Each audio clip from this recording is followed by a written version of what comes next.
Hi, magandang araw po. Ako po si Paul Anthony Kinit at ako po ay taga Samon, Santa Maria, Pangasinan. At I am 33 years old. As of now, isa po akong store manager ng Goldilocks Company at ang hawak kong branch po ay Save More Asingan at SM Ordaneta. At I am happily married at mayroon po akong 2 anak.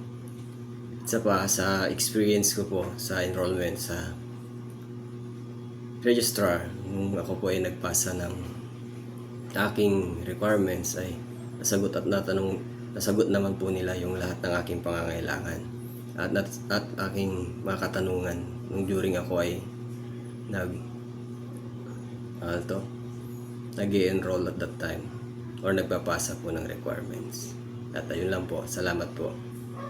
God bless and thank you.